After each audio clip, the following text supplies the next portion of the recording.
you for staying with us on TVC Breakfast. Time now to talk about the spate of insecurity in Nigeria, especially with the National Bureau of Statistics now revealing that Nigerians paid about 2.2 trillion naira as ransoms between May of 2023 and April this year. This amount, the NBS says, was paid by households affected by kidnapping incidents, highlighting the growing threat posed by criminal activities in the country.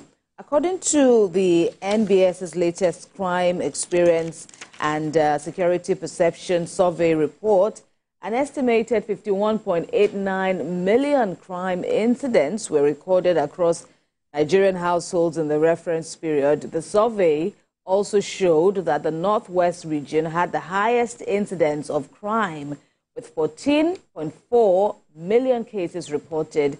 It was followed by the North Central region with 8.8 million incidents. All right, let's speak with a security expert. Patrick Agbambo is here in the studio. Patrick Agbambo in the flesh. Welcome. Good to see you. Thank you so and compliments of the season. I wish you the same. But how do this statistics, this entire breakdown, how do you react to this? Is it a surprise to you? Does it speak to the true situation in the country right now? First, I think kidnapping or ransom has become the biggest security threat in Nigeria today. That's very obvious. And we know that it has always been business with the low risk and high yield. And people who are involved in it seems to be getting away with it easily. But I'm able to tell you that that figure is exaggerated and unsubstantiated. There's no way you could pin a particular figure to it. And because security survey is not what you can just guess and just say you are depending on perception or what one angle tells you. Would like to know how the NBS get to know the figure. Is it from the families of those that their relatives were adopted? Is it from the security agencies, or is it from those non-state actors themselves, the kidnappers? Because there could be various figures and various amount being branded. But yes, it's real that the amount of money that exchanged hands in the last 1 year to rescue relatives was quite high. But it called for question the figure that is being brandishing. And going down some of these, talking about over 1,700 people killed on daily basis in Nigeria, seems to totally be exaggerated, I must tell you. Why are we questioning this? Because over the years, we have heard family of victims and families complain about the fact that they paid ransom. But the police will come out and say, no, ransom wasn't paid. And we still complain about this figure when, if you put it side by side with the security votes we've gotten in 5 years, about 14.5 trillion naira. How do we reconcile all of this and not still agree with this figure by the NBS? Yeah, security is a very sensitive issue. It's not something we just brandish figures and just say, because it has a lot of implication on the psyche of the citizens and also on the national security. Also has a bigger problem on the nation internationally. And nations are always very, very careful when you want to come out with figures in this regard. And that is why Nigerians who are concerned, who are in the security field, are saying, before you come out with figures, you need to be very sure of what you're saying. Now, the question why people are asking this is that we have incidents where someone is kidnapped and the suspects contact the family and they ask for, say, for instance, 100 million, and negotiation continues up to 10 million or 5 million. Now, in this report, which figure are you going to use? Is it the 10 million that was asked, or is it the 5 million that was eventually paid? That is one angle to it. Now, where do you get these figures? Where do you get the actual figure you are using to calculate? Is it from the non-state actors themselves, who are scattered all over in many forests and many, or is it from the relatives? Okay, so those are the areas that we are asking, because you can't just tell me that you think that this is, and you depend on media reports sometimes. So most of these things are unreported. We know. And the situation is that once they happen, because they will tell you, don't contact the security agencies. If you contact, they will kill and all that. So family members most times are scared to even report. So you may not get the actual reports of figures of kidnapped persons from the security forces most times, because some people do not report and they go secretly to make these payments. That is quite well. So, right. So getting a figure fixed on it becomes very, very questionable, and we need to be able to be sure of it before we come to public. And to what effect is this figure? Is it to help the security forces intensify their work against this evil that is that have bedeviled the country over some years now? Or is it to create an alarm that will make Nigerians to become aware and more, especially at this period of festivity, where people are now becoming more apprehensive to travel? And mind you, this kidnapping is not only in the Northwest, on the North Central. The Northeast is experiencing a very high rate of kidnappings in this regard. Is unreported. In many cases, we have carried out physical assessment of some of all these places. And I can tell you that the number in terms of kidnapping is quite large, but the figure is quite over-exaggerated. Should we just be concerned about the genesis of the figure rather than the state of our security architecture? Beautiful. You are right. We should be concerned about the state of our security architecture. I agree. I will tell you very seriously that we are having a situation where security is broken down, and but the gladness part of it is that the security forces are intensifying. I know the measures that is being put in place by the Chief of Defense Staff in making sure that this thing does not continue, and all the security forces are trying their best. But to what effect? There are ways that you can check these kidnappings, you understand, but it's quite difficult to do. And quite difficult is the terrain. Quite difficult is the perception of the people. Quite difficult is because people are afraid to report. And, you know, we are a people that are very compassionate when a relative is kidnapped. You know, sometimes it's been said, look, don't pay ransom when a relative is kidnapped. It's even criminalized. It's criminalized because that will actually discourage this business. Because once you pay, you're encouraging them, you're enabling them. But you say, okay, don't pay this ransom. But how? Who can do that? When your relative is kidnapped and you say, look, you ignore, you're not paying, it's not very easy. So it becomes, as I say, it's a bit difficult to check it. And that is one crime that affects not just the national psyche, the individuals themselves. Because if you meet and interact with somebody who has been kidnapped, the trauma lives for a very long time. So, and that is why relatives are everything. They are ready to do everything possible to ensure that their relatives that are in the captivity of these people are released.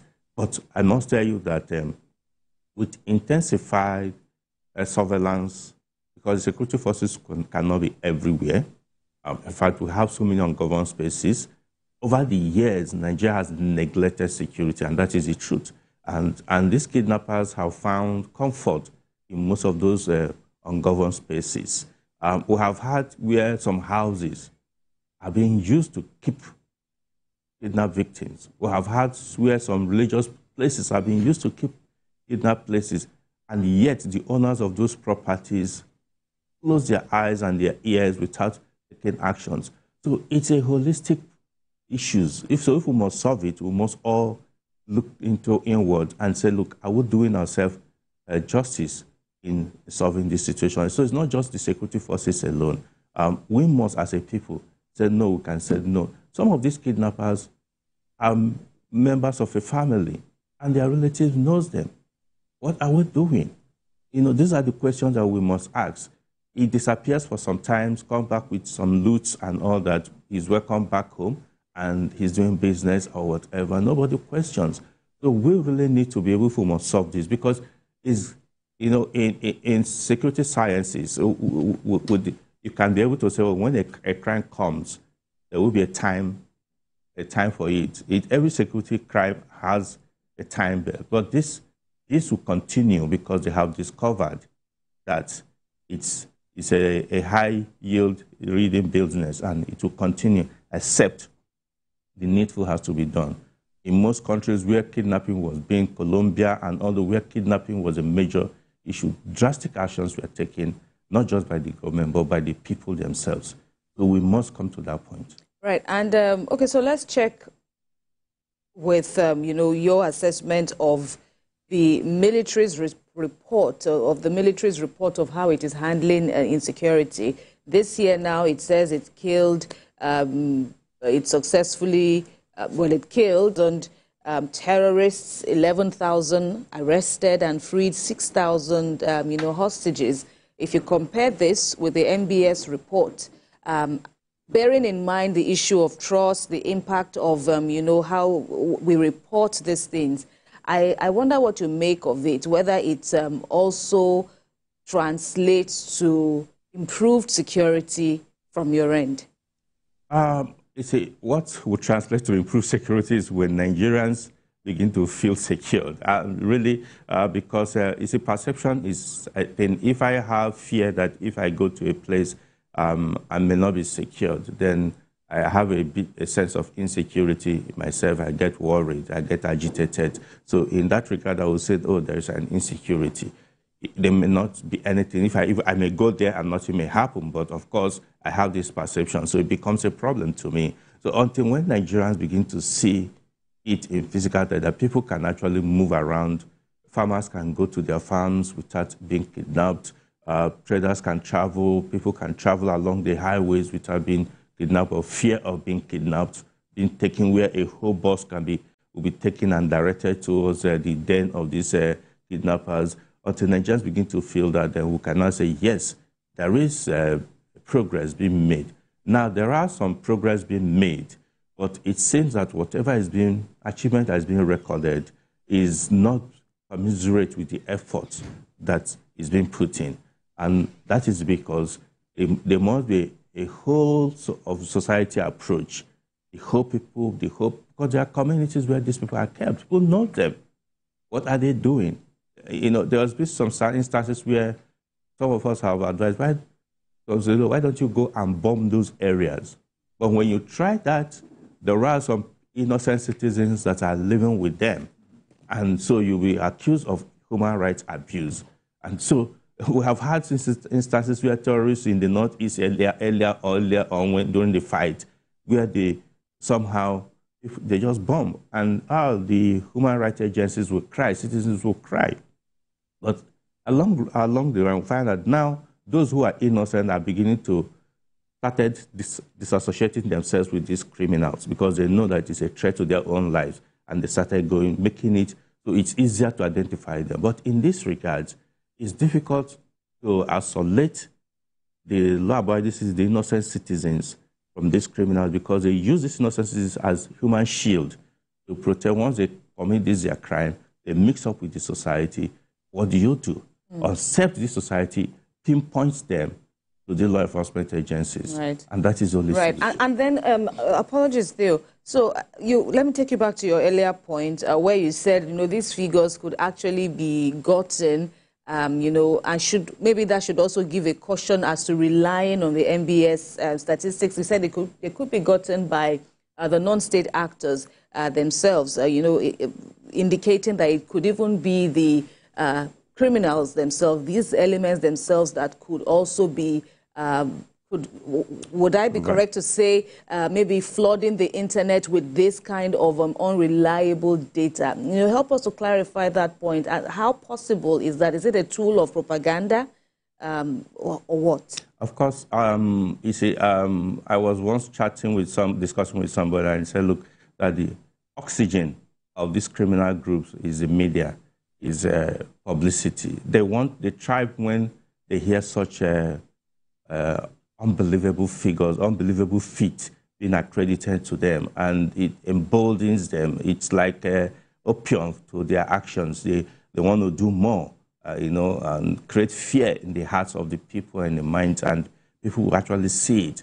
And so there's a lot of propaganda that is going on, a lot of, and we have said that, look, if you have access to get some of these data from this criminal group, how much are you providing this information to the security agencies? You get it just to improve your own media presence and attract attention to your reports, or do you help the society? Those are the areas we need to be able to look into. There must be some responsible reporting of this situation. Is it to help the society or to create more fear in the society? The issue is that for some people have access. Look, it's easy for any of these criminal gangs, where those that are organized, to send quickly on daily basis. They send you information. We have just done this. They send videos. Most of these things cannot be verified. Most of them are edited somehow. In these days where we have the AI, a lot of things can actually be created and give a true impression, and you think it's true.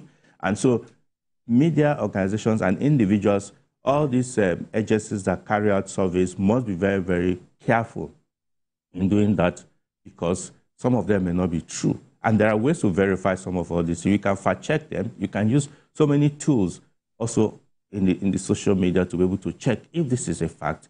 You can locate pictures, you can locate videos, you can be able to do all this. But sometimes we're in a hurry to do that. We want to push the information, unverified information, which is actually aiding these criminals to commit these crimes.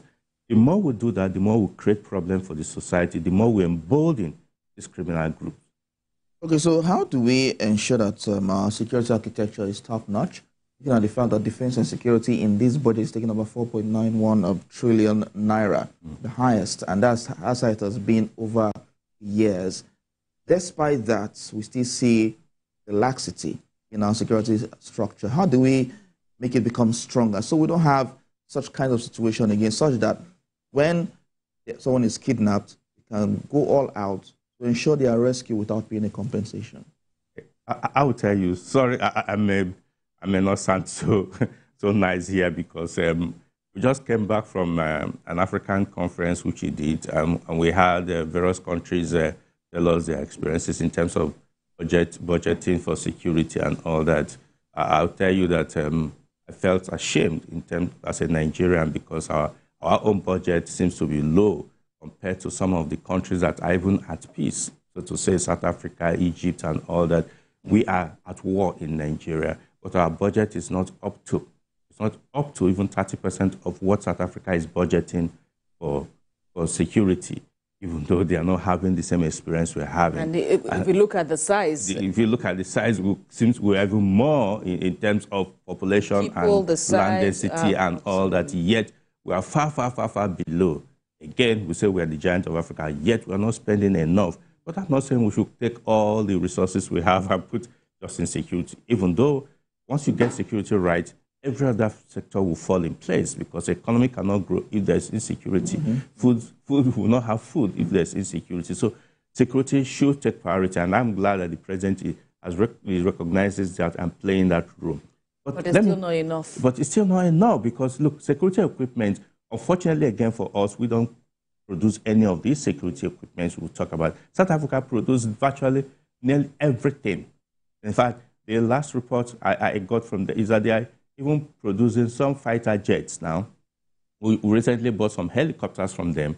They are doing that, yet they are budgeting so much in it. We don't produce any of these things. Yes, the government in the last 3 years have been trying to set up a military complex where equipment can be collectively and done. We have DICON there, but what effect are they producing? We have the CED by the Nigerian Army, which is the Central Engineering Workshop, depot that are producing, refurbishing some of the broken down vehicles, to make it more cheaper.